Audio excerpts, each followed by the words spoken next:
All right, it is 8:20, and we are going to call in live now to a CNBC contributor and the author of Insana Market Intelligence. Ron Insana is going to be joining us on the line. Hello. Hey, Ron, it's Joel and Dennis. You're live on Benzinga's pre-market prep. How are you handling this volatile week? Well, it's nothing. A little self-medication won't solve, but it's been disconcerting, I think, to say the least. That we're off to the worst start for any year in history on Wall Street, and China's unstable, and Europe looks a little rocky. I think, having said that, it doesn't really guarantee anything. The fact that we've had this, 4 down days in a row, looks like we're going to bounce back a bit today. The January barometer, as we like to call it, as January goes, so goes the market, and as the first 5 days of January, so goes the month. It doesn't always work. So, look, it's a rough start. It's not a great way to start a year, but I don't think it necessarily is determinative. I think there are, however, a lot of risks out there that may make this year a little bit more difficult to handle than most people might have anticipated. Ron, we talk a lot about the technicals, on this show, technical setups for shorter term, intermediate trades, and we try to focus on the fundamentals as well. And a couple of the fundamental things this week. One thing that really got it going was, North Korea testing or supposedly testing the hydrogen bomb. And then you had the meltdown in China the other night. Those are definitely extraneous factors that you have to pay attention to. But the fundamentals, I mean, does that mean people are going to be buying less iPhones or tweeting less or going on Facebook less?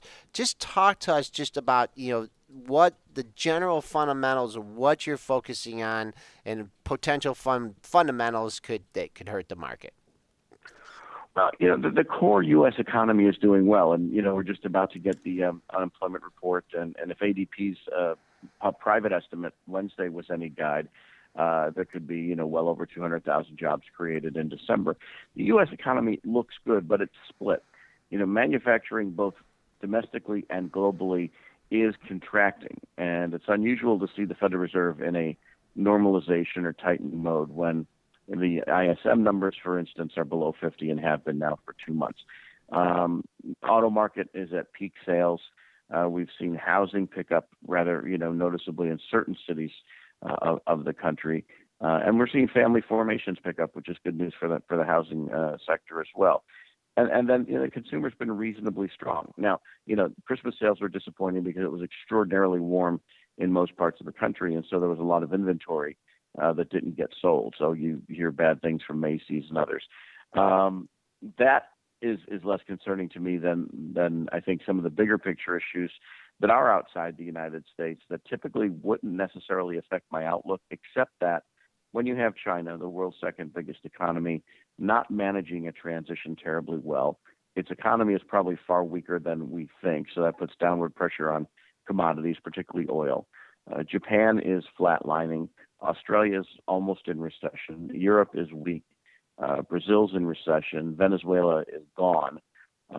Canada is technically in a recession. I think, when the rest of the world is very weak. And so, the U.S. looks good, kind of a, island in an island of calm and, in rough seas. But what worries me more is that over the long run, some of these larger scale issues, which then also include the geopolitical risks you mentioned, which are North Korea and the Middle East, as always, that it just might depress confidence. It might slow the economy down a little bit. My guess is that we're in for a growth recession in 2015, sub 2% on average, not a real recession. But that's one of the things that has me a little bit concerned is that all these negative factors, including, again, a potentially less friendly Fed, is going to restrain growth rather than help growth this year.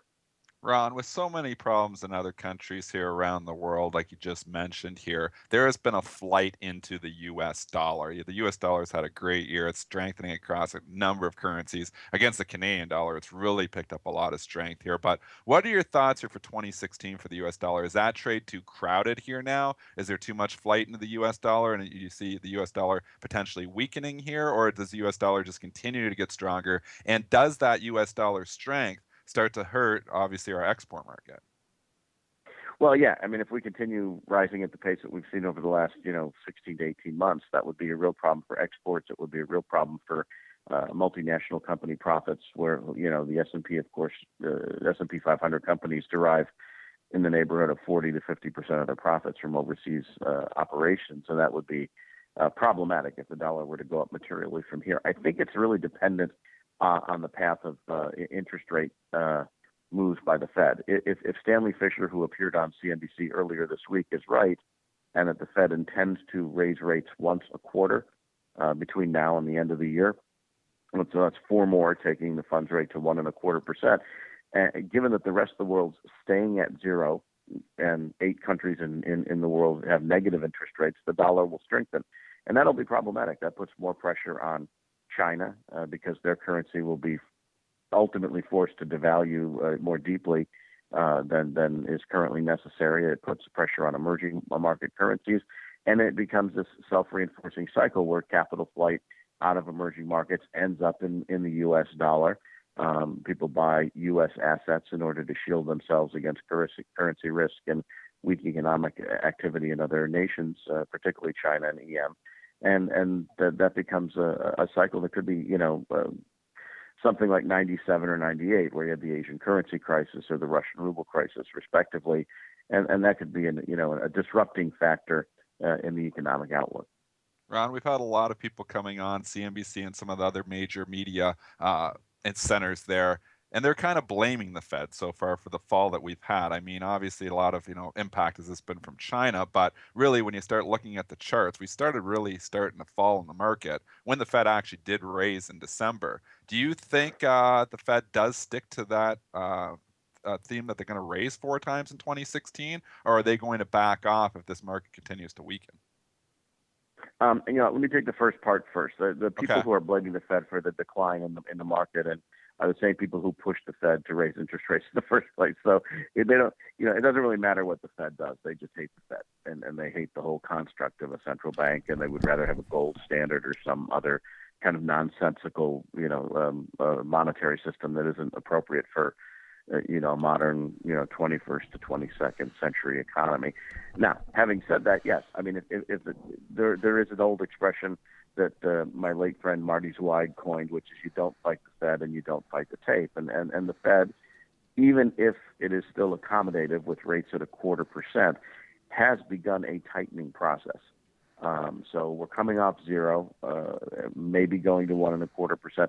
I personally think it's a one and done operation. I think the Fed won't tighten for the remainder of the year. I think the U.S. may very well end up with negative interest rates if the global economy continues to weaken. And I think that's a real risk, that the rest of the world, much, much weaker than the U.S., won't necessarily drag us into recession, but could certainly restrain growth and drive inflation further away from the Fed's target, which would give them the latitude not to raise rates for the remainder of the year. And I think, certainly, I don't think 4 is in the cards. And as much as Stanley Fischer is a widely respected economist, he's taught many of the people who are at the Fed and other central banks around the world. When he went on CNBC and said, the Fed's thinking 4, the market's thinking 2, and the market's wrong. If indeed the Fed is truly data dependent, the data do not support at the moment 4 more rate hikes from the Federal Reserve. I know people feel differently about that, and they think, how is it the U.S. economy can't handle 1.25% funds? Well, we've been at zero for a long time. Japan's been at zero for 25 years. This stuff in a post-balance sheet. Ron, we got crisis about and 20 recession. seconds here. Not to interrupt you, but just want to get your. Sorry about that. No, that's okay. No, we love the input here. We're going to go over the number here. The Brentster is going to break in with the actual numbers. I will give a little recap here of the S&P, and then we would love your immediate take on the latest jobs number coming out from the government. Here we go. 5, 4. Ladies and gentlemen, we have a sharply better than expected reading. 292,000 is the reading. The street on the non-farm payroll figure. Street was looking for about 200,000. Let's see, jumping over to the private sector. Private sector coming in at 275,000 jobs. Economists were looking for about 195,000 reading, and the unemployment rate remaining unchanged 5%, folks. Okay, just real quick, cap of the S&Ps. They like that number, Ron. They're taking it up here. We rallied about 8 points here, knocking on the door of the pre-market high. Pre-market high is 1960.50. That's a big number. We got a little room up there to yesterday's high at 1969. Ron, what's your first take on this number? Hey, real quick, Ron, before we go to you, we did have way a better big, than expected. way better than Way expected. better than expected. And would likely reinforce the notion the Fed will raise rates again. But I think that employment numbers are a lagging indicator, not a leading indicator. Hey, I just wanted to jump in there and say that we did have some pretty big revisions for the November reading, revised from 211,000 to 252,000 on the non-farm figures. So it does look like some pretty strong revisions. Does that do anything for you, Ron? Same story. You know, that's going to justify the Fed's rate hike. But again, inflation's missing the target, and I think that's just as important as the labor market improvement that we've seen over the last several months.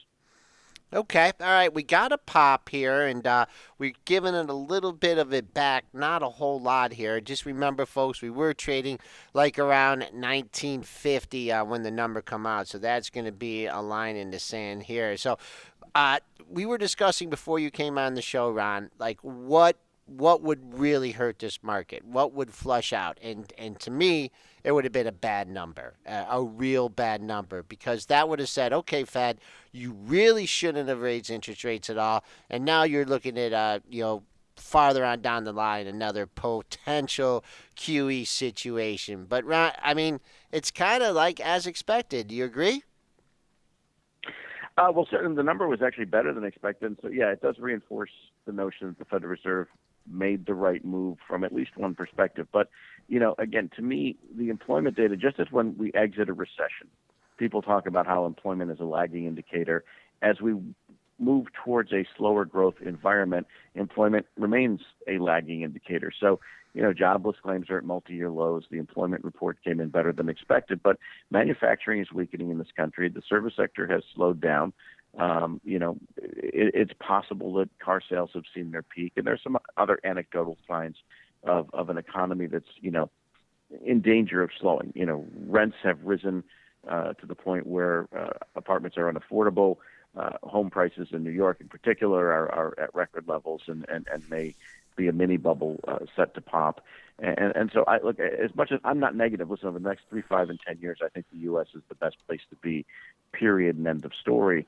I think we might be in for an interruption. And again, if the Federal Reserve has the justification to raise rates further, that will ultimately weaken the stock market and will slow the economy at a time when, growth is not 3, 4, 5%. Nominal growth is not that high.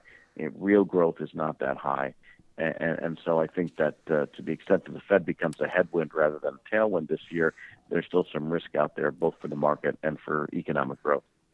We've been on the line with Ron Insana. He's a CNBC and a Benzinga contributor. He is the author of Insana's Market Intelligence, giving us a very calm and cool and collected perspective here on the, we get all excited here with, the numbers flashing from our Not too face. old to get excited, guys. No, Ron, it was great. Thanks for coming on at such short notice, and I hope we can do this again soon. Absolutely. Thanks for having me. Appreciate it. Okay, Ron Insana.